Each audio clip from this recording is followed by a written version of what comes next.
What up, homies? What up, 33%? How you living? I ain't gonna say that again. I am not here today. I'm actually flying back from LA. You're listening to this on Tuesday, or really whenever. Time is irrelevant. It's the internet. But I'm recording an intro just so that you know that we're going to get to some things later in the week. Coming up in a little bit, like a minute, is Ross Tucker. He talks about how competitive Tom Brady was when he was snapping the ball to him. He talks about sounds. He talks about Drew Bledsoe. It's very funny. He talks about the 4 conversations that he had with Bill Belichick during the year plus that he was there. And we even go into what's it like to be an Eagles fan, and then the next year you're playing for the Cowboys. All good stuff. That's coming up in a second. On Thursday, we are going to get to the best competitors and the winner of the Eat Like a Homie 33-day challenge. I have all of your stuff, all of your media. I'm going to go over it and see who did the best, who has the best story, and we'll figure out how to work this out with Travell Gaines. And we will recap the best pool dunk quarterback rankings and see who earned the number 1 spot. But now it is time for my conversation with podcast magnate and former NFL offensive lineman Ross Tucker. Enjoy, homies.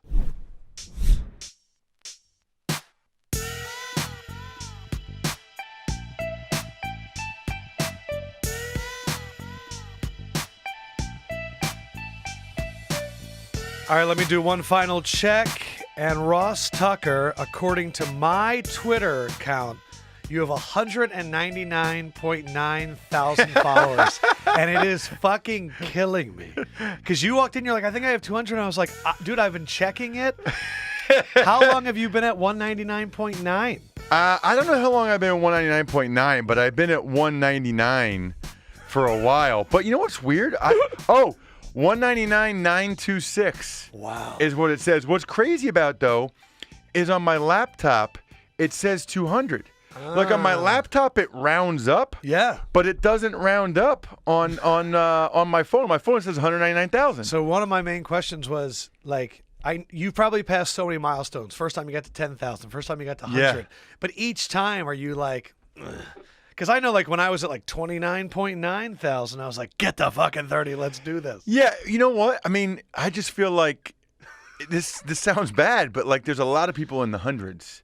Like, you get to 200,000. There's a lot of people, if you look, and it's like they got 128,000 or 142,000. Yeah. You get over 200,000, it's, like, pretty good. Yeah. And I don't think, I mean, I've never bought any. I know people can. Oof. But I've never bought any. I don't buy any because I just don't want to get found out. Like, I don't want, like, Darren Ravel to do a piece that's like, one of the most fake accounts is Adam Lefkoe. Yeah, that's a bad look. Yeah, but I will say this, a couple times my count has dropped when they've, like, cleaned out the bots or whatever. Yeah. But I never paid for them at any rate. Ross Tucker, huge bot guy. Happy to have you in. You had me on your podcast. Glad for you to be here. This is making me feel very bad, by the way. Por qué? So my podcast, like, you just put a headset on and somebody, like, calls in and it's just audio. Like, you're in this unbelievable office, and then we're in this room where we've got cameras everywhere looking at me. Like, how many podcasts? You're making me feel bad about myself. Bullshit, because how many podcasts do you do a week?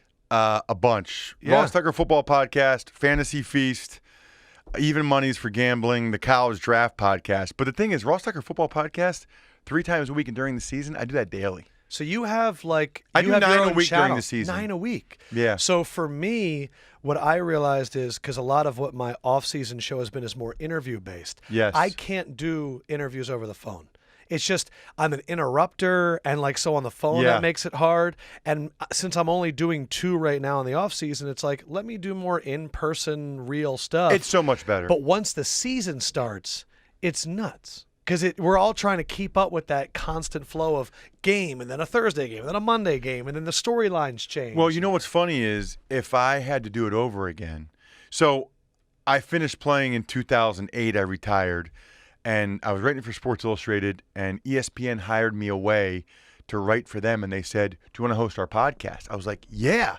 Literally had no idea what a podcast was. I don't even have an iPhone. I mean, I had no idea what a podcast was, but I knew they were going to pay me to talk about football. Yes. So I said yes.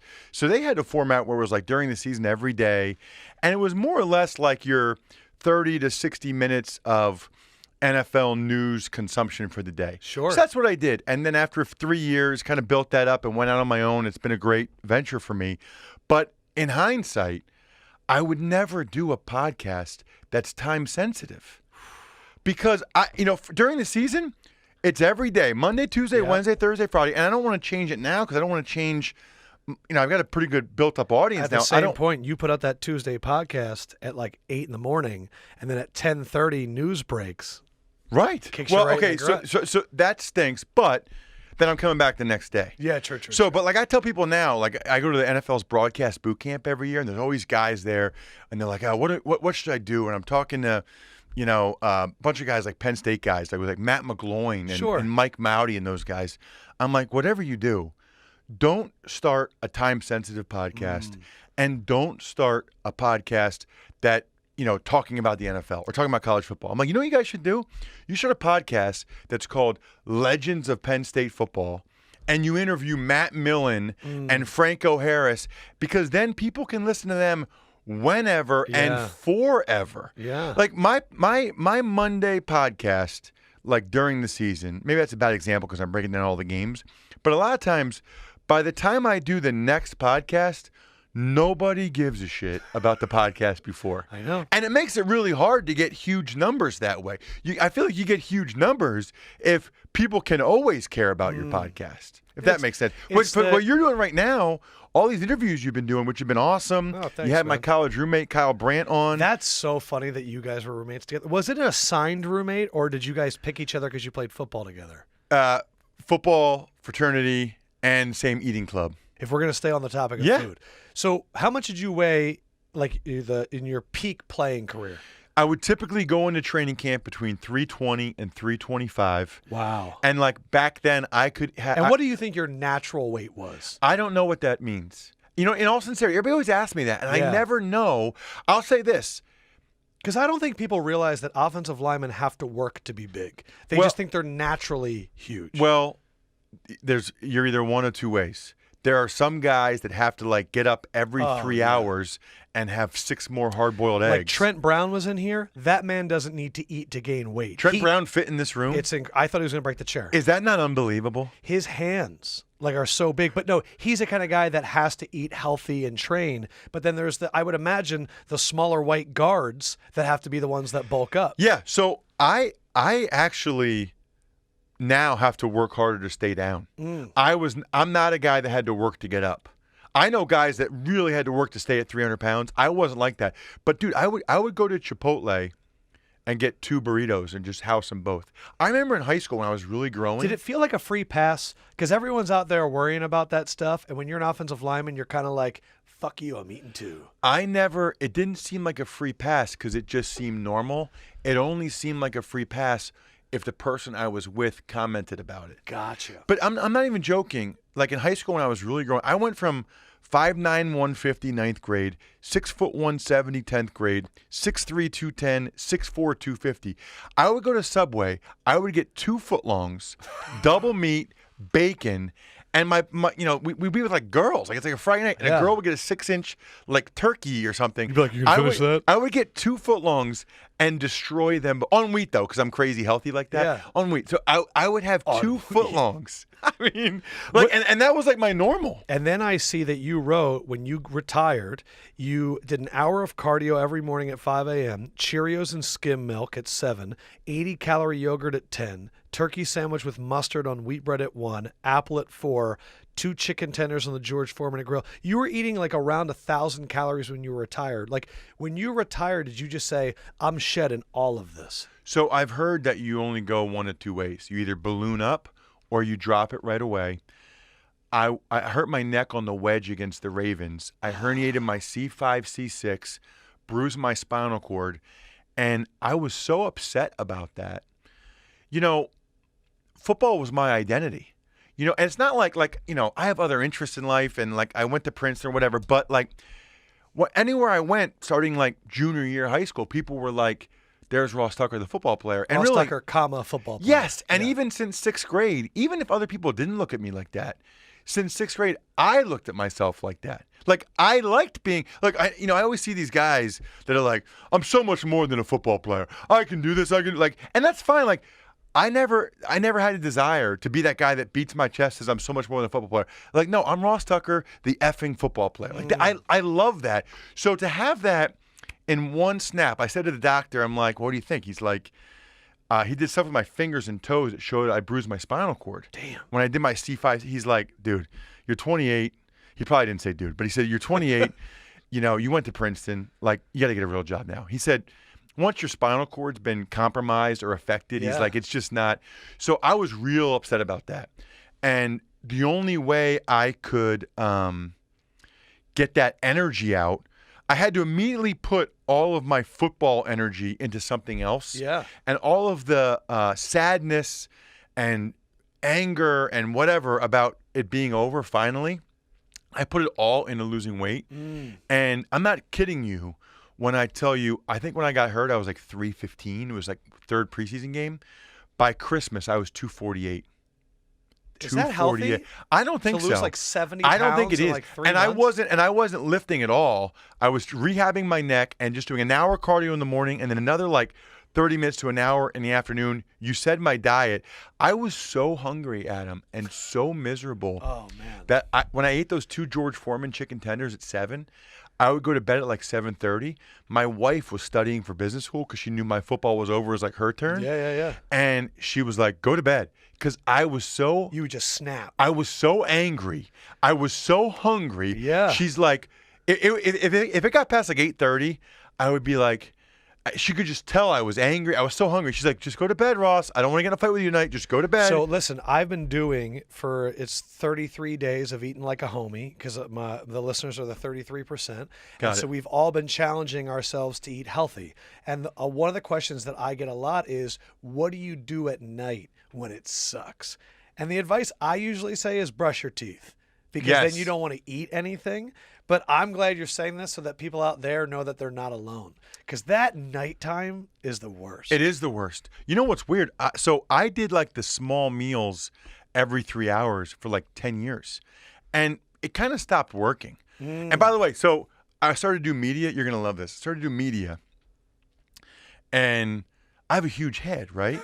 So literally, I mean, I have a big head. I have like a size 8 or whatever. So, oh, wow. So I went on Outside the Lines with Bob Lee, and it was some like legend. Yeah, it was some like real serious topic, and I'm wearing like a suit and tie, okay?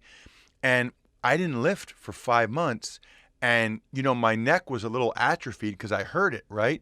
So I'm on with Bob Lee on Outside the Lines, and I'm in some studio here in New York, I think, and Bob's asking me a question. I'm like, that's a good question, Bob. And looking that's like a bobblehead? Bobblehead, dude. Bobblehead. My wife watched that. I'm like, what do you think? She's like, I think you need to do some shrugs or something.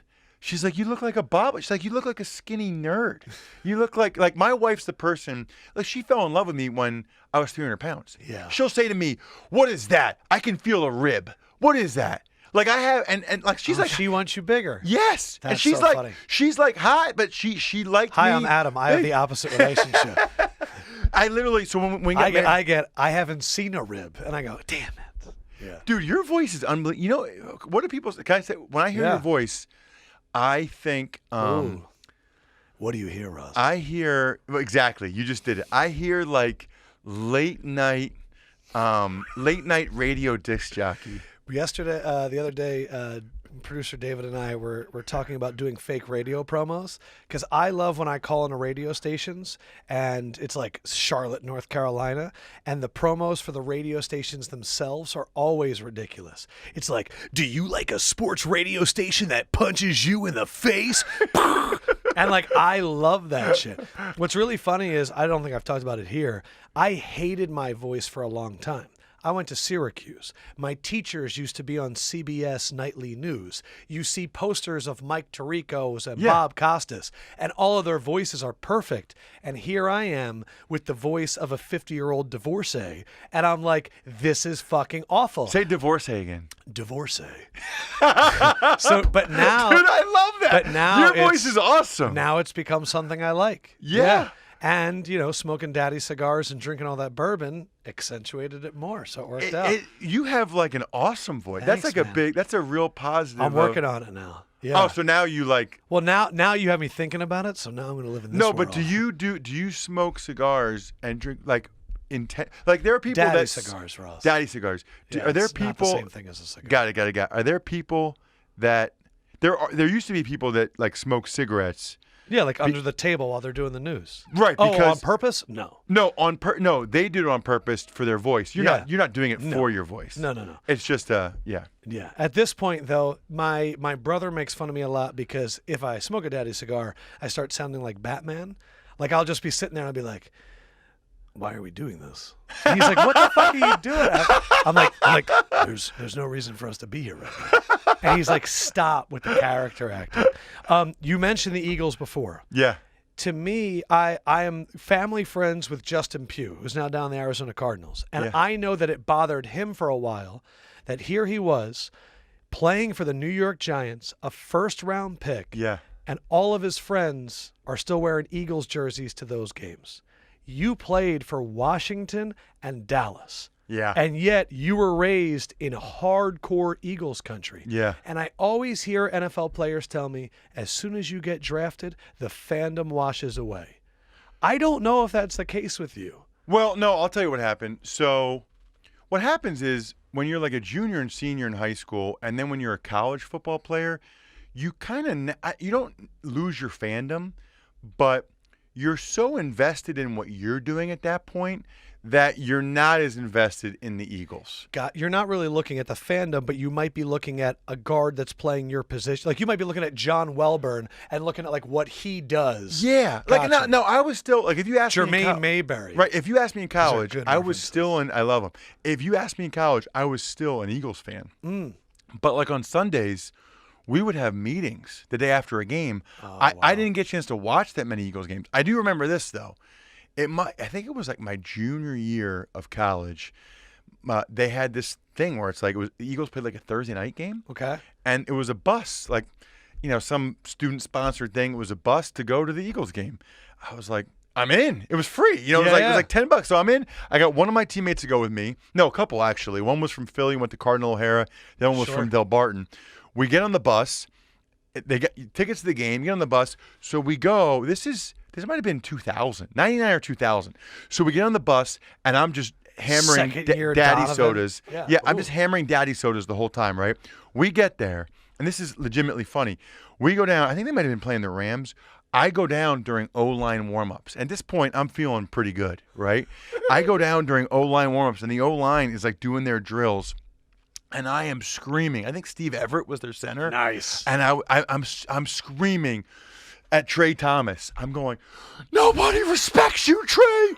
Nobody respects you. It's time to earn some respect. And Trey looks at me and points to me, and I keep saying it. He keeps going, like he's got me. Like I'm like, nobody respects you. And the thing that's so funny about it is, literally 3 years later, I'm starting for the Dallas Cowboys against the Eagles in a late season Saturday night ESPN game. And the thing that's weird about it, it wasn't weird really wearing a Redskins helmet or even like wearing a Cowboys helmet. Like wearing a Cowboys helmet, it was cool. Like, it was Cowboys. You know what I mean? Like I grew up with Emmitt Smith and all those guys. I was blocking for Emmitt Smith. Yeah, that's crazy. Yeah, it is. But what was weird was playing against the Eagles. That was a little weird. Yeah, the only thing I ever felt was, well, first of all, during that day, I'm sitting in the hotel because it's a Saturday night game. One of my buddies calls me because my rookie year for the Redskins, I didn't play much. Okay. And then my second year for the Cowboys, I'm actually starting the game at left guard. My buddy calls me and he's like, I still can't believe you're really going through with this, man. I was like, what are you talking about? He's like, dude, the only thing I can figure is that you're going to let Corey Simon and Darwin Walker get a couple sacks to make sure we get home field advantage. That's amazing. I was like, Dom, you work at Verizon in the mall. They don't even know you exist. There is no we. He's like, that's all I can say. So what was weird about it was weird to be out there and like, Trey Thomas is playing. Yeah. Or Hugh Douglas and Dawkins, who 3 years earlier, when I went to that Thursday night game, I was like, yeah, Hugh. I was like, let's go, Doc. Now I'm out there like trying to kill those guys. Yeah. Like I'm playing against them. So it was weird to go against the green. It was like I have an unhealthy obsession with Brian Dawkins. Oh, he's the best ever. He's most all of beloved my, Eagle ever. He's all of my passwords.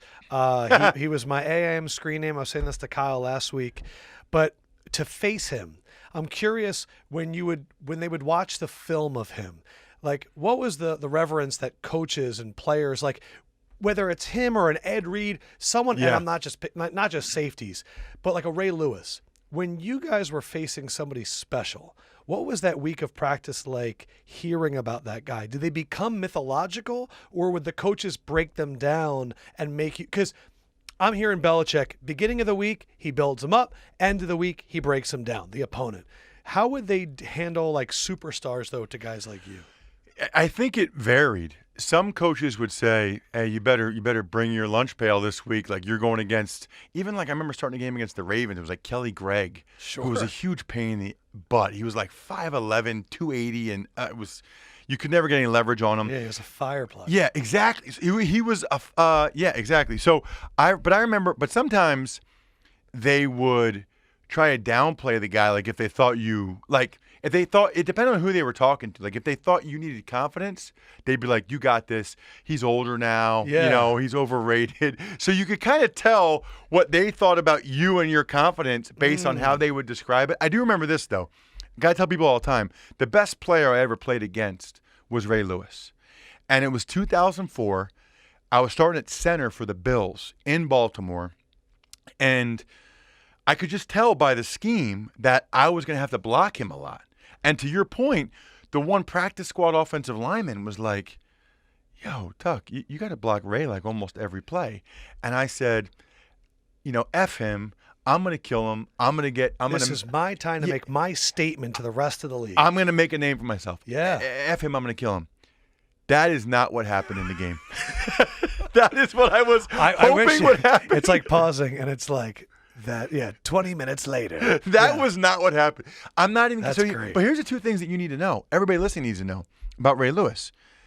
First of all, more than any guy I ever played against, he called out what play we were running about 50% of the time, based on our formation and motion. Sims would say this too, that he would be at the line of scrimmage, and Ray would go, they're running right at the gut to the left, and then Sims would go, holy crap, this running back, and then he'd be like, sorry, bro, because he just knew the play. Was it film study? Was it just having like an intrinsic sense? Film study. Like there was a play I was supposed to block him. It was like a sweep to the right. I come off to the sideline. Legendary O-line coach Jim McNally's like, Tuck, you got to get Ray. I'm like, yeah, let me see the Polaroids. Because back then they would have the Polaroid right before the snap, right after the snap. So he gives it, I give him, and I show it to him. When I snap the ball, he was already. He was outside the tight end, 1 yard off the ball. I go, you guys better call a different play or different formation. He looks and he goes, oh, shit. Yeah, you're right. Sorry. Wow. And he did that half the time. And then, Adam, even when I did get up to block him, okay, I'd go up to block him with the butt of his hands, the hard part of his hands. Yeah. Every time he would go, boop, hit me right. I have short arms, my worst attribute. He would hit me right inside of the shoulders. Right in the shoulder points. He would lock me out, shed me, discard me, and then make the tackle. To the point where best technique of any linebacker I ever went against. Yeah. I came back to the huddle, and McGahee's like, because McGahee knows Ray Lewis, McGahee's like, Tuck. Oh, Willis McGahee. Yeah, Willis McGahee. McGahee's like, Tuck, maybe just try to cut him or something. So finally, the next time we run the same sprint draw, I go like this to Ray, and I just dive at his knees. Yeah. I didn't get him down, but he had to protect his knee. Like so you slowed him down. So McGahee got like 15 yards. Nice. And that's what I just started doing. Did Ray say anything to you after that? No. Okay. But I could not block him. Was he a shit talker? Not in that game he wasn't. No. He didn't need to be. He was just killing me. So I tell that story all the time because when people think Ray Lewis, or any walk of life, but Ray Lewis, they think big, fast, strong, ferocious. The two things that made him the best guy I ever went against, knowing what play was coming and his technique, they take no talent. Like, that's just the time he put in that week. Take no talent. Okay, did you hear what Brian Flores is doing in Miami? No. Apparently, there's a huge wall near their practice field that says TNT. which means takes no talent. And anytime somebody fucks up at practice, they have to run and touch the wall and come back. So if the center and the quarterback have a failed exchange, he goes, that took no talent. Get to the wall. And so it's just discipline and all that. So just the fact you said, I love that. I'm obsessed with Brian Flores. Apparently he's just walking around going, rents due every day. Like he is, I was joking about what Patricia pretends to be, where like he took all those lessons from Belichick, and I'm not shitting on Patricia. Brian Flores is like the 38-year-old military version, real enactment of it. Like, I feel like he's Belichick's toy soldier, and I'm so excited for what he's going to do in Miami. You want to hear something crazy? When I got signed by the Patriots in 2005, Patricia was assistant offensive line coach. It was midway through the year, so Patricia had to stay up with me all night because I had to be ready to play in that game. So Patricia, who everybody knows is a D coordinator, Lions head coach, assistant offensive line coach, with me all week. And Brian Flores was a scout. Wow. He wasn't even on the coaching staff. He was a scout. So I know both those guys. Do their rises make sense to you now? Yeah. Both very bright. Yeah. Patricia went to like RPI or RIT or something, and Flores went to BC. You could just tell. Now, they're very different in the sense that, you know, Patricia's got the beard and doesn't really care that much about. That was my point, is that when Brian Flores says, don't like, details matter, and he's got like a six-pack abs and like traps and works out at 4:30 in the morning, you naturally believe that guy. Yes. When Patricia says it, I go, you haven't shaved in 2 months. So like obviously the details are okay for some of us. You know what I mean? Like just as a human, I would react differently to that. I never You know looked what I at it that way, but yeah, I think you have a better argument. Just like aesthetically. But Flores is the man. I think he's going to be successful, and I'll tell you why. I do too. They're doing it the right way. Yeah. Everything they're doing to build for 2020, the only move that they've made that I don't understand is the Fitzpatrick move. Right. Like, if you're trying to lose, don't bring in Fitz. I don't know, because to me, if you're trying to lose, Fitzpatrick is the perfect guy to cover it up. If you're up 14-0, there's no quarterback to have that evaporate in the second half with 5 quick picks. And it doesn't look but he's going shady. to win 3 or 4 games for you. Yeah, I know. He's gonna win 3 or 4. Like, you don't want that. I don't know if he's the perfect tanking quarterback or the worst tanking quarterback. Because like if you're really a team that could win 1, he might win you 4. But if you're a team that might win 6, he might win you 3. I was doing that on my show today. I was doing favorite journeyman quarterback of all time. Oh, with Josh McCown retiring. Yeah. It's some of the names that people bring up. You're like JT O'Sullivan and like without like having any prep. Sean Hill is one of my favorites. Yes. John Kitna. Yes. I'm just thinking all Detroit Lions right now. Dave Craig. I was watching an old documentary about Jay-Z and all these rappers going on tour, and one of the rappers was wearing a Bobby Hoying jersey. And I was like, I would say Bubby Brister is up there, one that I really like. Tommy Maddox is, I think, the journeyman quarterback. Yeah, well, because if you include other leagues and stuff. But the journey, like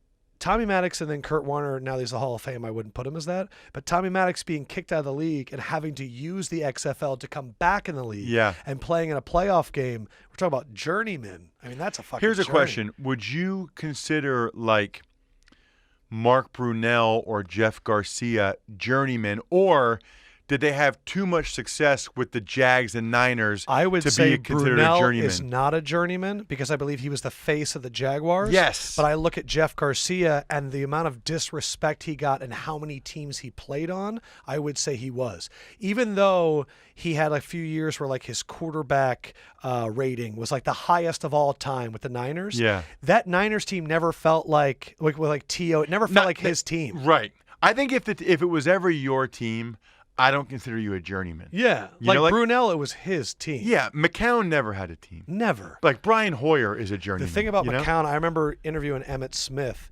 Everybody has respect for McCown. Like even Emmitt Smith was like his rookie year. It was like my last year. Like, so McCown's like journey into the NFL was my like swan song. Yeah. And he's like, and I fucking love Josh McCown. And I love Emmitt. I tell people all the time. So it was weird. So I'm in the huddle with Emmitt, right? And it's so funny because NFL Films just sent me my career highlights, which they do now. And I was like laughing about how long it would actually be. How long is it? It was like 9 minutes. That's incredible. Yeah, they got a good 9 minutes out of it, yeah. And it's awesome because I showed my daughters. They had never seen it.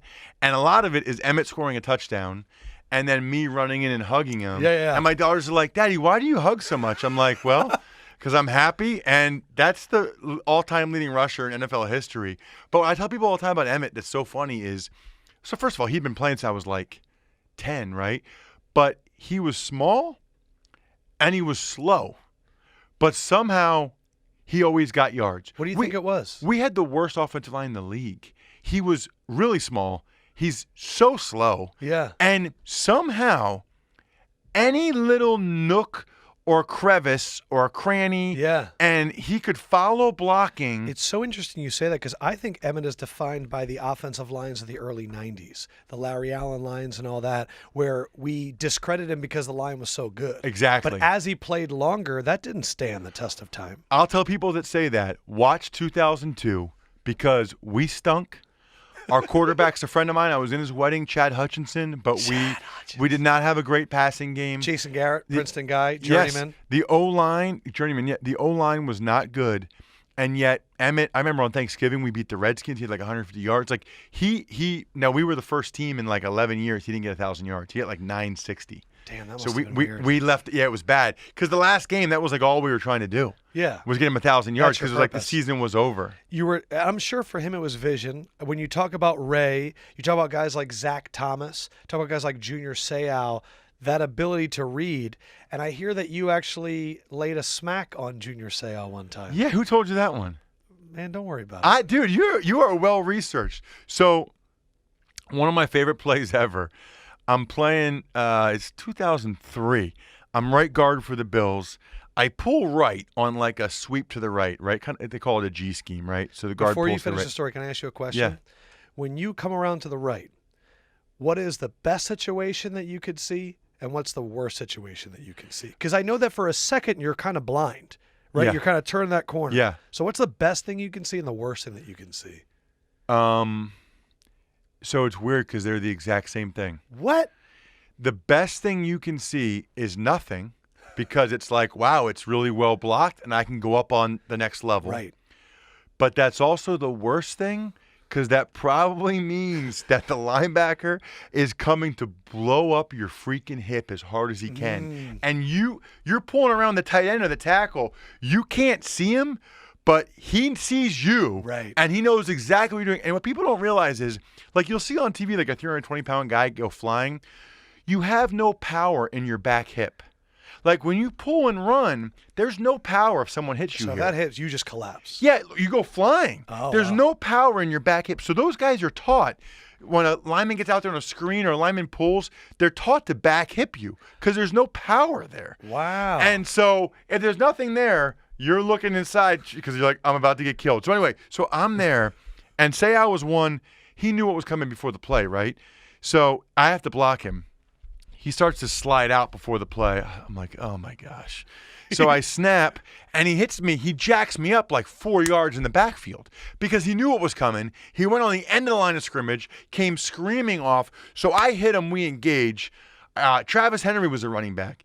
Travis stops, runs in the opposite direction. Okay, so runs away from us where the play's supposed to go. So I'm locked up with you. You're Junior, and Junior sees that T-Hen's going that way. So he disengages from me and starts to go that way, back towards the center, towards Travis Henry. I have no idea what possessed me to do this. But any other thing I would have done would have been a holding penalty, right? And because you had one harm. Yeah. and it would have been blatantly obvious Yeah. to the refs, right? Like blatantly obvious.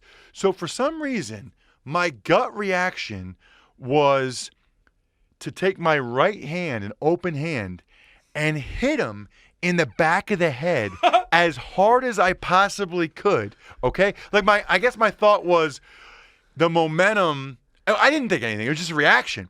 But it worked because he was using all his force to disengage and go that way. Right. So then when you hit him in the head that way, he went like this. He looked like he got shot by a sniper and went whoop, and fell down to the ground. And he gets up and gets in my face and goes, Tucker, what the fuck was that? That was bullshit. What the fuck was that? And I'm just smiling, laughing. He's like, what's so fucking funny? I'm like, dude, you're going to the Hall of Fame someday. I just totally smoked you. That was hilarious. I just Deacon Joan the crap out of the back of your head. Yeah, like is that illegal? Like, can you? Do No, that? you can't do that. You can't hit a guy in the head with an open hand like No. that. But they didn't see it. Yeah, It's they like didn't see it. things happen so fast that they can't. Did that make the 9-minute highlight reel? No, Damn. I wish it had. You know what's funny though? The highlight reel they send you comes with no audio. So I had a buddy of mine put some songs to. He's like, "What songs do you want?" I'm like, "I don't know, dude." So I had him put a couple "Glory Days" by Springsteen, a couple "Imagine Dragons." Nice. I don't know if he could have found like the NFL Films music, but then I was showing it to my mom and her boyfriend, and I was like telling them what to watch for, and they're like, "This is what the audio needs to be." For posterity, it needs to be you. Because I'm like, watch this. At the end of this play, Gerard Warren tells me he's going to break my arm. Because literally, it was a play in 2004 against the Browns. I'm blocking Gerard Warren, who, by the way, spit in my face earlier in the game. Spit like a lot. Did you say anything to warrant it? What's that? Did you earn that spit? No. In training camp, we had practices with them. Yeah. And I did him dirty a couple times. What does that mean? Like some uppercuts? Were you a training camp fighter? For sure. Yeah, for sure. So one time he went down, and so how these teams all have these training camp practices together. Yeah.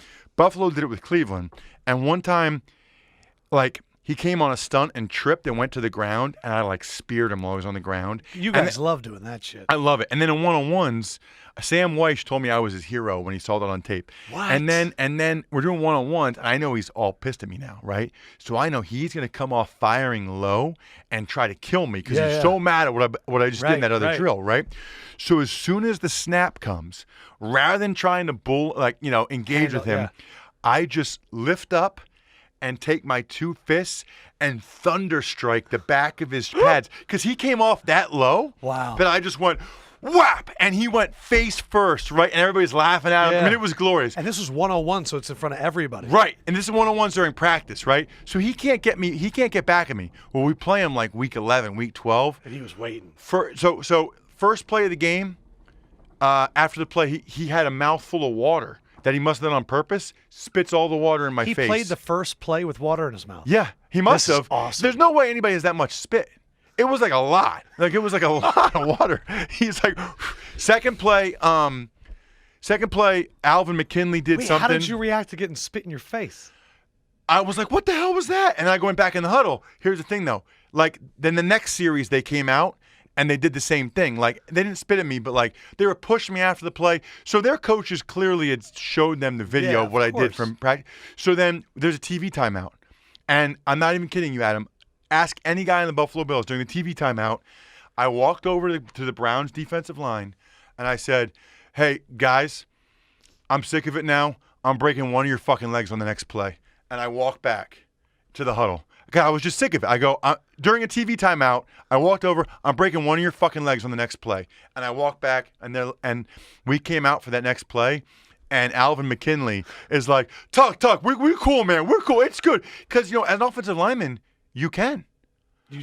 There's 5 offensive linemen, there's 4 D linemen. You can get guys in a position. If I can get you in a position where I can put a lot of force on the side of your leg if I wanted to. And they're being blocked by somebody else, and you hit them from the side. Yes, I can break your leg if I want to. And so, damn, that's wild to even think. And so they were like, it's cool, man. We're cool. It's over now. It's over now. Well, then later in that game, I'm blocking Gerard Warren. He had a couple screws loose. I'm blocking him, and I'm getting a good block on him. We run in for a touchdown. Now, you can see on the video, when he's at the 3-yard line and the running back's the 5, he stops trying to get off the block and goes like this and takes my arm and puts me in an arm bar like this. Gerard Warren puts me in an arm bar like this and says, break your motherfucking arm. I was like, Gerard, no, Gerard. I thought he was going to do it. I'm like, no, it's cool, Gerard. Plays over. And he didn't do it. But I never been in an arm bar before with a 6'3", 330-pound. He was enormous. Monster. So quick. And he said, just like, break your motherfucking arm. I was scared shitless, dude. I was so scared. I thought you were going to say after he spit in your face that you stood there the entire TV timeout and were like, like that old Ace Ventura thing, and you just my dream is that Gerard Warren spent those 11 weeks with a picture of you on the wall doing target practice and just spitting at it. You know what's funny now is my moment, Ross. You know what's funny now? 1,000% somebody would have video of that. 1,000% the Yes. guy would say something about it after the game. Yeah. And it would become like a huge social Huge thing. media It's happened thing. many times. I got spit on twice. Langston Moore from the Bengals spit in my face later that season. I never say anything to anybody about either one of them. That's why in that era, when it was caught on tape, it was such a big deal. When Bill Romanowski spit in that guy's face, what was it, J.J. Stokes? That was enormous. When I actually got a chance one time to spend an afternoon with Buddy Ryan when he was like very older. Okay. His granddaughter, or pretty much granddaughter, is one of my best friends in Kentucky. And she hooked it up to where I got to spend the whole day with him. And we were talking about that occurrence on the sideline when he went to go punch Kevin Gilbride in the head. And I said, the fact that the camera was on you guys, I go, how many coaches in that time probably fought each other on the sideline? There was probably a lot. I don't know how many went for a full punch to the face. Yeah. But the fact that the cameras were there, I mean, that's why it lives in infamy. Yeah. Now we're like overrun with all these clips Right. and sideline shots and handheld camera phones and all that stuff. Right. It's totally changed. But I never said, like, I didn't say anything. Like, how do you even bring that up after the game? Like, I wasn't going to be like, oh, yeah, that one dude spit on me. Like, we won, they lost. I just moved on. That was it. I do remember, though, after Langston Moore in Cincinnati spit on me, Marvin Lewis was their head coach, and I had played with Marvin with the Redskins in 2002, and I was screaming at Marvin to let him back in the game. Because the ref saw it and didn't throw a flag. The ref just, like, told him to get off the field or something, and I'm like, bring him back out here. Bring him back out here. And that game, that's another good – I got to tell a quick story about that game. So we're up, Justin Smith? Of course. Yeah. So we're up like in that game, I want to say, oh, by the way, that was the game, Adam, 2004 at Cincinnati, maybe like week 15. That was the game where number 85 for the Buffalo Bills, Jason Peters, blocked the punt, picked up and returned it for a touchdown. 85. Number 85 for the 2004 Buffalo Bills, I've heard you Jason wax poetic Peters. about Jason Peters recently. Unbelievable. So anyway, why is it resonating with you so much right now?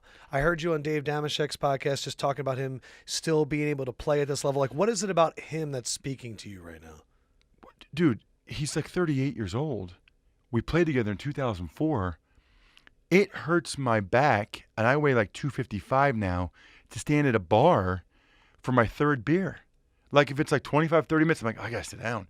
This guy is still 350? And I went to Eagles minicamp last week or whenever that was. He moves around like a gazelle. I mean, he's like flying around the field. It's unbelievable. I get the vibe from him when he got hurt a year or two ago and got carted off the field, and you saw the impact that he has on his teammates and the way they speak about him. Was he always like a super leader? Not at all. Really? If you would have told me that he'd become what he's become, I would have been shocked. Really? First of all, they cut him at first cuts, the Bills did. Wow. But he was still in the hotel. I was like, why are you still here? He's like, oh, they're bringing me back on practice squad.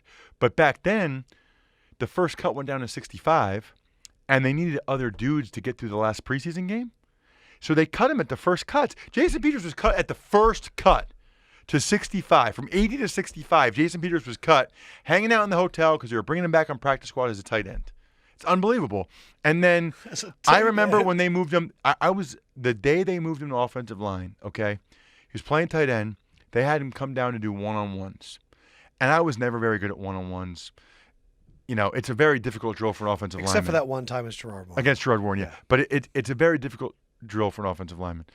Jason came down. They put him at left tackle. Nobody could beat him. Dude, he was better in 5 seconds than I was. He was better at doing something than I had been for 18 years. Wow. It was he had no idea what he was doing. His technique was all over the place. They just said, stay in front of that guy. Yes, his feet were that good. Wow. His arms were that long. And I'm talking like Aaron Schobel. Like, they put like some legit rush. And like, if they were like, I got it. Let me go. Nope. Wow. They couldn't get anywhere. But. So what happened? You guys are just looking at each other being like. Well, what the fuck? Yeah, the coaches are like, this is amazing. The offensive linemen are like, I mean, shit. I was like, you got to be kidding me. Yeah. Like, this is not right. That's awesome. And what's crazy is, I remember he had like a souped up Impala. I remember that. I remember that he had a souped up Impala, and I also remember the playbook did not come naturally to him. So even his second year after all the OTAs, after all the mini camps, after all training camp, he was not the back. He didn't. Not only did he not start, they didn't trust him enough to be the backup tackle. Wow. He was the number 4 tackle because those guys don't even suit up half the time. he didn't suit up because what would happen is if the corner blitzed off the edge or he just he would forget like the priority the assignments. blitz responsibilities did not come really naturally for him, So now which that is why he's I like- was so high on this Mailata kid. You know, for people that don't know, the Eagles have a Australian rugby dude who's like 6'9", 370, moves great. He never played football before. Yeah. Jason at least been playing football forever.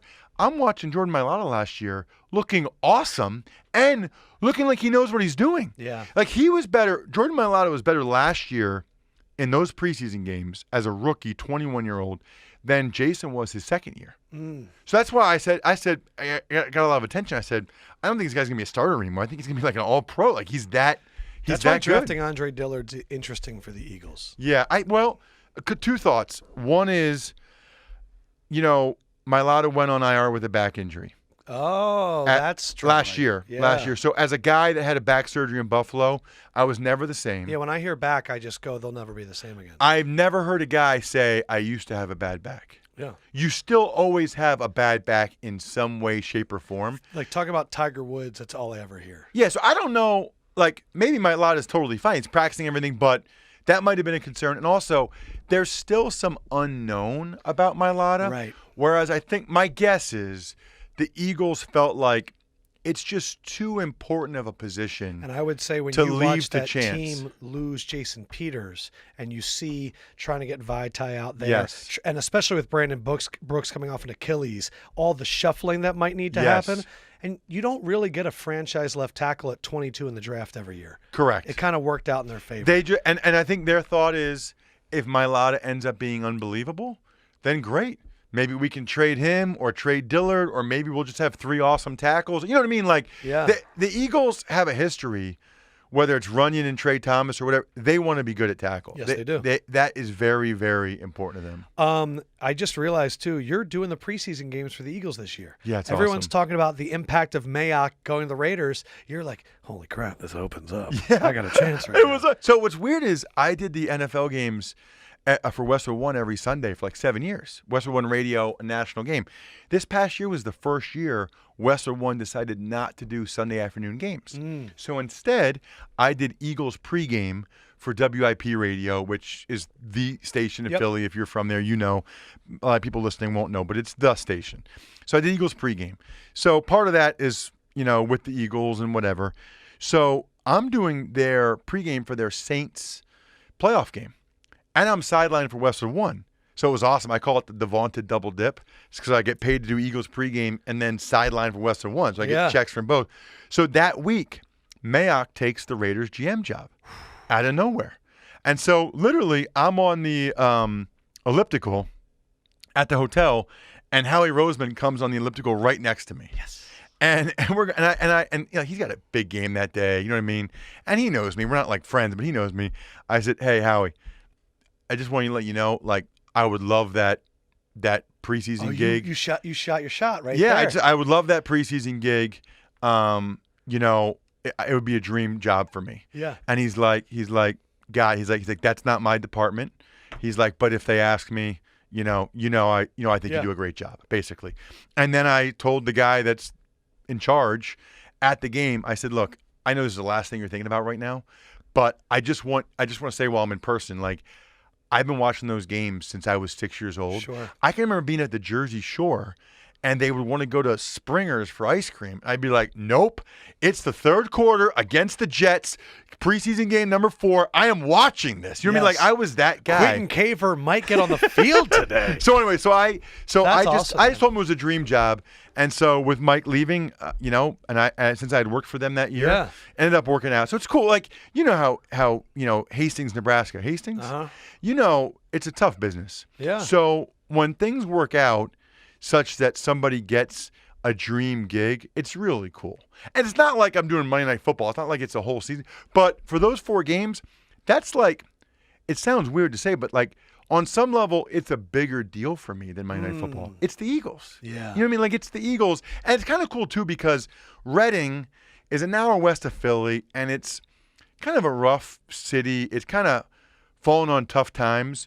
So it's really cool for people in Reading to see one of their guys, somebody from Reading, is on the Eagles broadcast, not Philly. Are you going to get an article in like the local paper? Oh, 1,000%. I think they already did. That's awesome. 1,000%. 1,000%. I think I already did. Did you, when you played on the Patriots, did you snap to Brady? Yeah, in practice, never in a game. All right, so all I've ever heard is that exchange is where practice starts and stops. That if that's not perfect, that's all they're going to focus on. That they can't start until the snap's great. And that if it's not going well, that's when Belichick's going to come out and go, there's a kid at the local high school that could do this better than you. He either says that or he says, I remember he said one time, he said, I sucked. Okay, I really did. I sucked. I was not good. But he was a snapper, right? He was a long snapper. He's like, I sucked. He's like, you know what I could do? I could snap the ball to the quarterback. The story I tell people that I think is crazy, and it kind of goes back to the Ray Lewis thing a little bit, is I played football for 18 years. And snapping the ball to a quarterback, you take the ball, you propel it to your rear, and you're hitting the quarterback's top hand, right? It's the most mundane, rote thing you do. It's the first thing you do every practice. It's so boring. It's so stupid, right? And you hate it. You're like, what a waste of time. Yeah. Never had a quarterback that cared nearly as much about it as Brady. When I'm at practice, and I was in the huddle, like in the spring, he would come in the huddle, and they have him do everything there. I'm sure Chris has told you, but like change the protections and blah, blah, blah. He comes in the huddle, and he says, all right, Ross, great snap. You and me, great snap first. In my eyes, like that. He would say that every time? Every time. You and me, great snap first, Ross. Then he would call the play. And at the time, Adam, I'm 26, maybe 27. I had played 5 years in the NFL. I started 25 games, played in 45. Played with a ton of different quarterbacks. I'm a vet, right? When he would look at me and say that, in my head, I was like, okay, Tom, okay, that'll be the really? Like just the way he would look at me and say it. And the story I tell people is like, it makes a sound when you snap the ball, when you hit the quarterback's top hand, right? I equate it to a clap, right? So if I make this clap, like that's a decent noise, right? But if you really get a good clap, you really can hear it like there's a better noise. Gotcha. Or if a perfect clap is like a perfect snap, it's like you really just hear it. It just pops. So, it's like when you dap up your friend and you hit it right and you look at each other and you're like, that was it. Yes. Yeah, gotcha. So Brady wanted that every freaking time. Every time. In his psych, I love the fact that Brady would probably go to David Givens and they'd high five and he'd be like, do it again.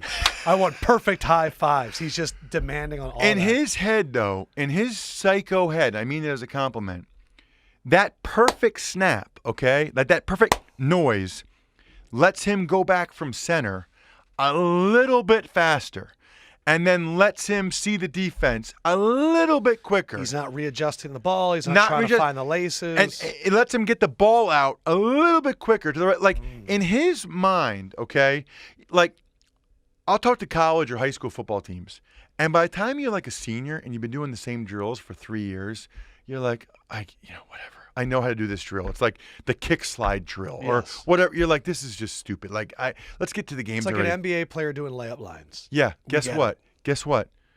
Brady doesn't look at it that way. There's I tell people, how can you say any drill is stupid when Tom freaking Brady cares that much about the quarterback center snap?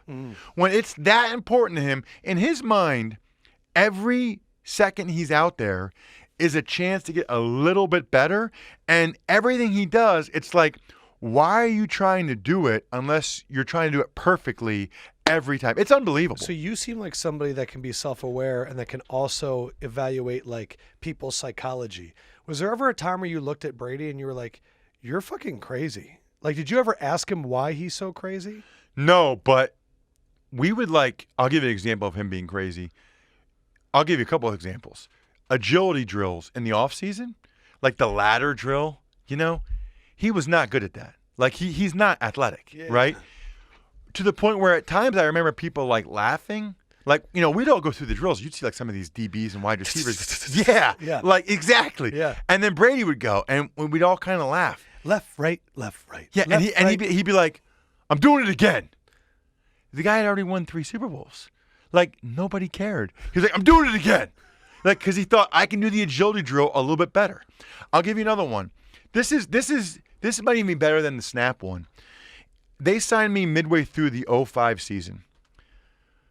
One of those weeks we had the rookie dinner. So I go out and the guys are asking me what it was like in Buffalo because I played 3 years in Buffalo. And I'm like, it was awesome. I love those guys. We would all get like a keg of Labatt Blue and go to Bledsoe's house. It was great. Bledsoe always paid the tab. It was awesome, right? Yeah. So they're like, and I'm saying like, we love Bledsoe because he paid for everything. And Brady's like 4 people down, but I can tell that, to this day, I think he was kind of listening, right? You could feel I it. could feel that he was looking at the people in front of him, but I'm pretty confident he was listening. And somebody like Steve Neal or somebody goes, "Oh yeah, well," because I was telling him how awesome Bledsoe is because he always pays the tab, and Steve Neal said something like, "Oh yeah, Tom just gets us rings," Damn. which was pretty awesome, Yeah, right? great comment. But then the next year during training camp, okay, we go to a barbecue joint. This is when the famous chugging story was. I'm not even telling you about the famous chugging story, although your rankings are, while flawed, hilarious. Good. So we're at a barbecue joint, and this is before or after? No, this is after the chugging contest, and we're about to go to Talladega Nights opening night. Okay, it was the opening night, and Matt Light had called ahead. I'll tell you that story in a second. So I go to pay for my barbecue, like $13. All right, I go up to the register. Brady comes flying over, and he's like, Ross, I got it. I'm like, Tom, it's $13, dude. Like, I got it. He looked at me like he was going to kick my ass. He's like, no, I'm paying. I got it. You will never convince me that it wasn't somewhere in his head that he heard me A year before. in December or November talking about how Bledsoe would pay for everything. You can, and I don't know any of this for a fact, but you could never convince me otherwise that he didn't remember Bledsoe would pay for everything, and there was no way he was going to let me pay for that. And then, dude, so we go to Talladega Nights, okay? Did you appreciate that? Yeah. The guy's just awesome. Like, you think about, like, the Aaron Rodgers where he's like, you know, these guys are irrelevant, like Greg Jennings and Jermichael Finley, whatever. Yeah. I've never found a single person that actually knows Brady to say anything negative about him. Think about that. Yeah, the only thing I've heard is that he's a little corny, but, like, that's not that bad. Yeah, I didn't notice that. The only knock I gave him was he would blow dry his hair. And I was like, come on, dude. But then I thought, he makes so much money from his Yeah. appearance. I'd be blow drying my pew. Like, I'd be blow drying everything. If I was getting money from that, I'd be blow drying everything. Yeah. That was the only knock against him. So anyway, so that night, you'll appreciate this because you like movies and you're a comedy guy. So we go to Talladega Nights. The movie starts at 9. It's opening night. Will Ferrell, Talladega Nights. Oh, I thought you guys were going to the race. I didn't realize you were going to the movies. No, the Okay. movies. Okay. It was during training camp. Belichick gave us the night off because Harry Carson was getting in the Hall of Fame. Oh, so we had to get down there. Yeah. So, if So you're not first, you're last. we get there at 9:25 for a 9 o'clock showing. But Matt Light had called ahead and told him we were coming and told him Brady was coming. So they had the 3 best rows of the theater marked off for us. But the computer system must have kept printing out tickets. So I'm not even kidding. There are people when we get there, like standing on the outsides of the theater, yet there's 3 rows, middle in the back, reserved for us. And we just walk in. I mean, dude, they had won 3 Super Bowls in 4 years. Yeah. We just walked in, and they didn't know what was going on. So we sat down. Nobody sat on either side of me. Meanwhile, there were like people standing. Wow. But they had reserved those rows. So I'm right behind Brady, and he's got a hat pulled down. He's sitting next to Matt Castle in front of me. He got a hat pulled down like this. And by the time we got there, it was really, the movie was dark. So they couldn't really see who was coming in. The people are in front of Brady, and they turn around, and you're Tom Brady. And they're like, hold on, let me, okay. yeah, you're Tom Brady. And they're like this. I think it's Brady. Like, it was that dark that you couldn't really tell. They're like 4 feet away from him. I think it's Brady. And the guy next to him's like, no. He's like, no, I think it's Brady. And the movie's going on. The movie just starts. Oh, yeah. And Brady doesn't say a word, so they didn't know. Yeah. Brady didn't say anything. And then the movie starts, and then they had security for us when we were leaving. Yeah. But it's like funny, like there's no chance he like goes to a movie now. That I think I got there right at the end of him being able to be somewhat normal. And like he can't do stuff like that now. No, he probably gets the movie sent to his house and he watches them there. And Yeah. I saw you say somewhere that Belichick is very serious but also funny, and I'm curious, what's the funniest thing you've ever heard him say? So, And also, what's the thing he said to you that maybe hurt your feelings? well, he only talked to me 4 times.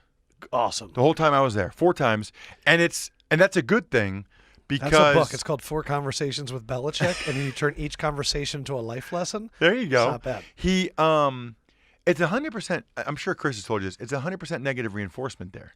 So like, your whole goal is to not be on the 8 a.m. low light video. So at 8 a.m. team meeting, he'll first of all tell you every question the media is going to ask you that day. And is he right? And what your answer is. Yes. You know how he does it? I've seen him. He will, like on a Wednesday morning, with the first day of the work week, he'll be on the treadmill with a yellow highlighter for like an hour. He goes through every clip about the team. Everything. Wow. He reads it. Yellow highlighter, highlight stuff. So he can tell by the Wednesday columns and the Wednesday stories what the reporters think the storyline is. So when he comes to the meeting, he says, they're going to ask you about the weather. We're playing the Jaguars in the playoffs, right? 2005 wild card round. They're going to ask you about the weather. Weather's no factor. Weather's the same for both teams. Like, he literally went right down the line. And then you get out there for the media, and it would be that stuff. Exact questions. I've always wanted to go to a Belichick press conference and ask him random questions about nothing. Yes. Like, I just want to be like, what do you think is the most... I know if I said, what do you think is the most overrated movie of all time, he'd, like, turn and look away. Yeah. But I love when people ask him historical questions or, like, football-centric questions. Because the stuff about this week, it's never going to get answered. No. I didn't realize that he prepared like that, though. Never played with a team organization that cared as much about the media as the Patriots. And I remember thinking, is this really this so important? Because they act like the media doesn't matter, but yet they're really controlling it. Oh, they care a if lot. If Belichick came on your podcast, what would you talk to him about? Because that would be a lot of fucking pressure. First of all, I don't think he would. No. Second of all, he definitely wouldn't. Right. But if for some reason he said, I enjoyed coaching you, Ross, I'm going to do 20 minutes. No, you know what? I would only ask him about, like, back in the day or X's and O's stuff. I would ask him stuff like anything, because that's the only good stuff you're going to get from him. Yeah. But he had so you were talking about the 4 conversations. Yeah, I'll tell you the 4 8 thing. o'clock lowlights. I'll tell you the 4 thing. So anyway, your whole goal is to not be on that low light video. But I'll tell you the 4 conversation we had. The day they signed me, I'm Scott Pioli signs me. I go in the team meeting room. I'm sitting there, and Belichick walks up like 14 stairs to come shake my hand. I'm sitting there, and I see him coming, and I start to get up, and he says, "Stay in your chair. Stay in your chair." And shake my hand. I'm like, okay. And then he walks, and he goes back. And that was the same day that Brady said, I'm snapping at Brady. Brady goes, he does this to everybody. He goes, "Hi, Ross, I'm Tom." I was like, "Hi, Tom. Nice to meet you." And I'll never forget that day, by the way. That night, my sister called me, and she's like, "Did you meet Tom Brady?" I said, "Yeah, Bryn, I'm kind of on the team. Like, I was snapping at the ball." She said, wait. You were what? I was snapping at the ball. She said, "Does that mean his hands were?" I said, "Yeah." She said, "I've never wanted to switch places with you so bad in my whole life." That's awesome. So anyway, that was the first thing. The first conversation is him saying, "Stay in your chair, stay in your chair." Yeah, stay in your chair. Stay in your chair. So that's you don't need to conversation get. one. He goes, "You don't need to get up." Okay. Second thing was that practice that week. For some reason, I fell on the ground, and that's a cardinal sin because you fall on the ground, injuries happen. You can hurt people. Yep. Yeah. So he had this unbelievable way of walking by you, never stopping, and all I heard was from some corner in my ear, "Stay off the fucking ground, will you?" And I look around, and I don't even know like who said it or what. And all of a sudden, I look over, and Belichick's like 8 paces that way already. So he saw me fall down, stay off the fucking ground, will you? And I see him walk that way. I was like, oh, that must have been him. Okay. Conversation number 2. That was conversation number 2. Conversation number I'm going to say that you've used the word conversation a little liberally here, Yeah. but I see what we're doing. Yes. The only comments he ever said to me. Gosh. Comment number 3. I like conversation, though. Yeah. Conversation number 3. We're playing the Jaguars in that playoff game that week.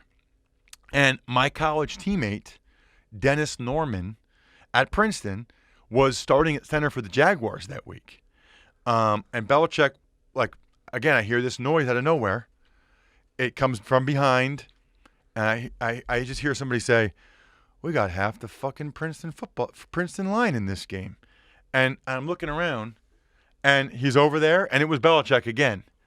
And I wanted to tell him something about Dennis, but they never asked me. And he walked away. And then the only real conversation I ever had was when they traded me. I was there. It was 2006. I re-signed. We're in practice. I'm supposed to go in for the 2-minute drill. And Scarnecchia, who's the best O-line coach ever, I think, he's like, he put somebody else in, like Russ Hochstein. He put him in at center instead of me. And I'm like, oh, that's not a good sign. It was my day to be center during the 2-minute drill. I'm like, that's not a good sign. So after practice, we get there, and I'm like, oh, man, I can't believe he pulled me out of that drill. Like, am I on thin ice already? Yeah. Like, what's going on? And at the end of the meeting, he breaks down. He goes, Tuck, I need to talk to you real quick. I'm like, yeah, coach.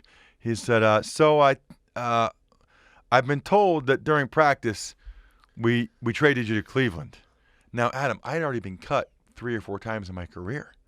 So I was like happy that I got traded. Traded like sounded cool. Yeah. I was like, traded? I said, for what? I have value? Yeah, I was like, for what? Yeah. And he said, I don't know, probably a bag of balls, was Scarnecchia's response. And what's funny about it is I had told my agent I wanted to be traded to Cleveland because I was battling for like the 8th or 9th spot in New England. And LaCharles Bentley tore his knee for the Browns first day. His big signing after the Saints. So I went to Cleveland. They traded a conditional 7th-round pick for me, which is what only the elite players get traded for. Anytime a guy gets traded for a conditional 7th, I welcome him to the club. That's like my thing. I welcome him to the club, the exclusive club. So the next day, or that night, I fly to I go in the cold tub, and Larry Izzo sees me in the cold tub. He's like, what are you going to do, piss in the cold tub? I'm like, no, I'm just getting my legs right for when I go there. And Brady's in the cold tub too, reading like the front page of the newspaper. Like Brady's the only person I ever met that doesn't just read the sports section on an NFL team. He's reading like something. And he said, and people are like, wait, what? He's like, I said, yeah, I just got traded to Cleveland. And I remember Brady's reaction was just kind of like, oh man. Like that's all he said. He kind of like looked up, is like, oh man. Like, and I don't know if he meant like, oh man, you got to go to Cleveland, or oh man, like NFL is just crazy that like you could have just been out at practice, and now you're in the cold tub and you're traded to Cleveland. So I fly to Cleveland and I'm starting for them right away next preseason game, like that quickly because of injuries. And you'll appreciate this too. I get to Cleveland, okay, and LaCharles Bentley going down was a big deal. They signed him to a massive free agent contract. Huge. So I get there. By far the most reporters I've ever had around me after a practice.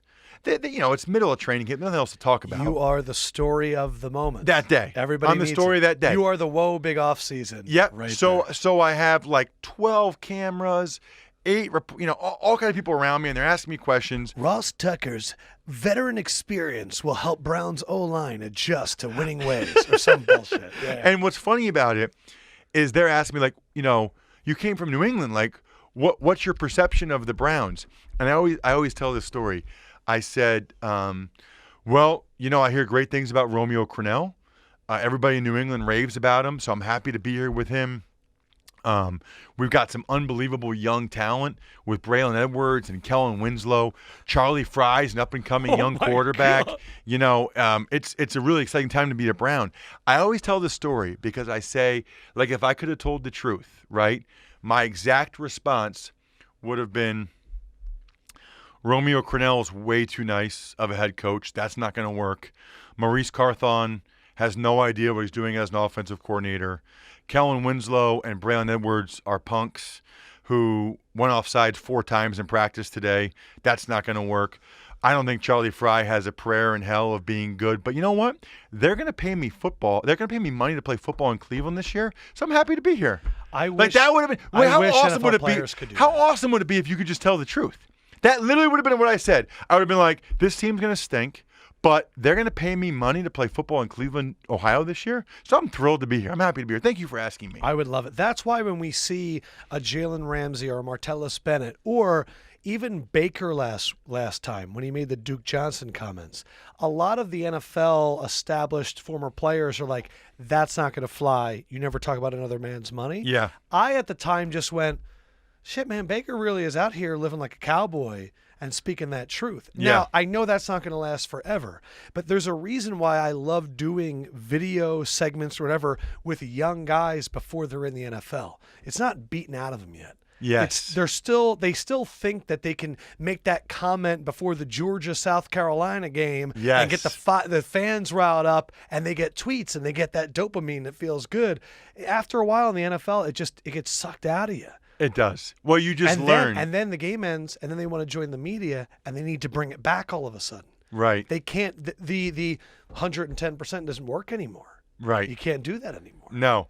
It's funny because where I sit with all the different podcasts and the radio show and stuff, I like when guys like Jalen Ramsey and Baker Mayfield say stuff like that.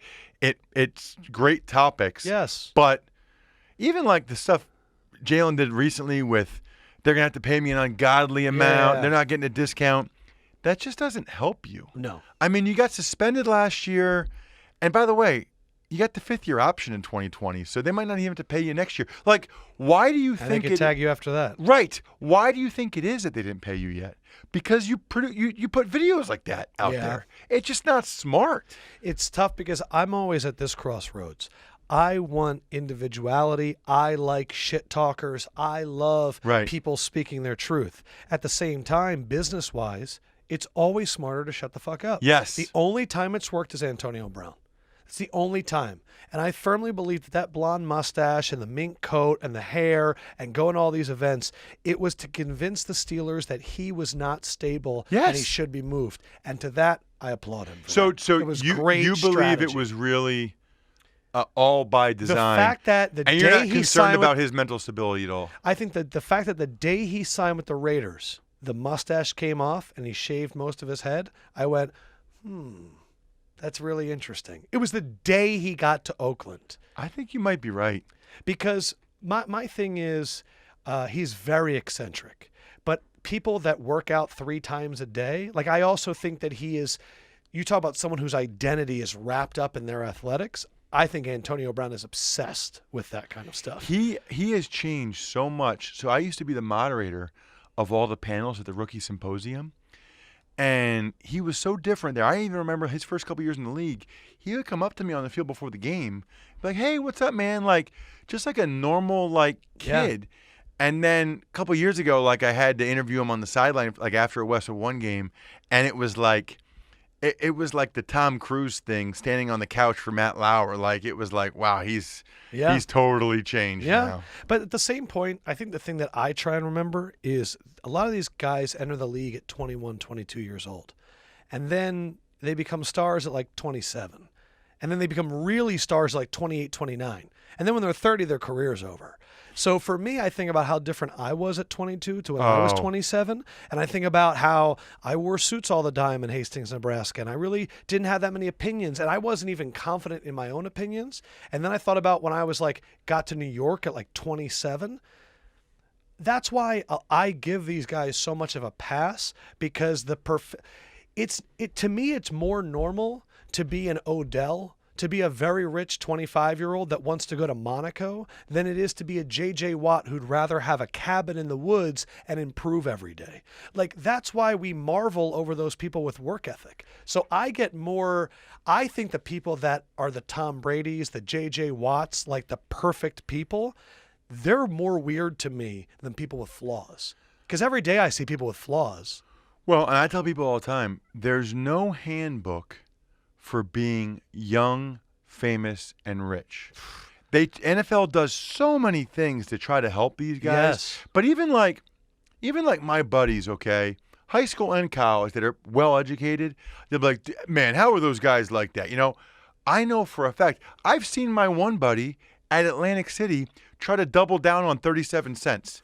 All he had left was 37 cents. He told the blackjack dealer he wanted to double down. Yeah. Like, he also told the blackjack dealer that his grill was worth more than the blackjack dealer's life. Like, I've seen my buddies in their 20s when they were not rich and they were not famous. Right. Like, I'm just telling you, if you took all my high school and college buddies and gave them $10 million bucks, and some of them would have done some real bad things, real dumb things. It's easy when you've never been in that situation to say, how do these guys do that stuff? I would never do that. Why when you got $20 million and you're going to go out there and get a Bentley, don't you understand that as soon as you drive it off the lot, it depreciates in value? And I want to be like, if you've never been able to afford a Bentley, you're not allowed to weigh in on this.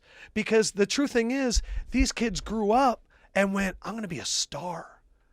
What do you want him to put it into a fucking IRA? You want him to get like a 529 and worry about his child's education? Like, they're not living the same life as you. They're living so that you can do that shit. They're going to do the crazy shit. Like, that's my fear, is that we're going to lose that because we've yelled at it so much and we've degraded it so much. Because of course it's smarter to save your money. Of course it is. But I like that some people are not. It doesn't have to be me, but I'm not going to badmouth them for it. Well, but if they ask me my advice, I would say I wouldn't do that. The funny thing about that is... But I'm glad that they do. The NFL has all these programs. Like, I remember one time the Patriots, they had like a session on estate planning. Yeah. Oh, wow. And I went in the room, and there was probably like 8 guys there. Adam, it was literally... The starting 5 offensive linemen and the 3 quarterbacks. Yeah, and maybe the kicker. And the kicker. So that's number 1. But number 2, it was literally the 8 or 9 people that needed it the least. You know what I mean? Yeah. Like the 8 or 9 people that they're going to get somebody to help them with that stuff then or in the future. Yes. The guys, the irony of it is the guys that really need the guidance don't go for the guidance. I know. It's the guys that don't need it that think, I'm going to get it anyway. I'm going to get the guidance anyway. We just assume that people with money have smart people around them taking care. And the true thing is a lot of people with money, especially if they've come from bad situations, have people around them that they trust. But they don't necessarily should trust them. You know what I mean? I remember asking Travis Henry in the cold tub, I was like... By the way, when you mentioned his name... What did he have, like 8 kids? Something like Travis Henry was like one of those guys that I grew up on. I was like, this guy's living the life right now. I think like... You probably get to a certain point when you have like 4 or 5. You're like, I'm just going all in. Antonio Cromartie's like, I'm going for the record. So the funny thing is, Mike Pasillo, an offensive lineman with the Bills when I was there, he bought Travis's like Yukon. Okay. Like after a year for like $15,000. Like Travis was not good with money. And not really a shocker, and he sold his Yukon. So then after we found out all the kids that Travis had, we used to bust Basillo's chops about how many of them, were conceived in the Yukon. And then I saw him one time in the cold tub, and I said, Travis, what are you doing like investment-wise? He said, what are you talking about, Tuck, like stocks and bonds? I said, yeah. He's like, don't know nothing about it. And I think... a lot of the guys are like that, and I actually would say this to those guys: if you don't, then don't do anything with it yet. Yes. Just have it in the bank, and don't just give it to somebody that you don't know if they know what they're doing. I actually got my Series 7 and 66 securities licenses while I was playing because I thought all the guys like on 401k day would come and they'd hand me their form like, Tuck, fill this out for me. Tuck, fill this out for me. Anyway, so I thought I'm going to be able to start financial advising while I'm a player, and then I had a back surgery, and then Buffalo cut me, and it ruined my whole plan. But I was going to be able to like start my next career because all those guys. You were going to be Andy Dufresne doing all of the guards and inmates' taxes while being a prisoner. Yes, that would have been amazing. All those guys really wanted. All they really want is somebody that they trust. Yeah. And it's like they knew I was willing to punch somebody in the head for them, like, and they knew I was quote unquote smart. So it would have worked. I mean, it would have been really good. But then I got cut, and then when you're like, then you go to a new team, you don't have the trust Yes. for those guys to say, hey, here's my money. I'm going to take what you just said and I'm going to turn this to the 33% really quick. I, in the last few weeks, have met with a financial advisor because, like what you were saying, it's not just football players. I think young people are intimidated by finances and money, and they hear about, you got to get in real estate, you got to get in the stock market. I'm just telling you guys, go to a place that's around you, a Fidelity, something like that, and they'll give you like a free consultation.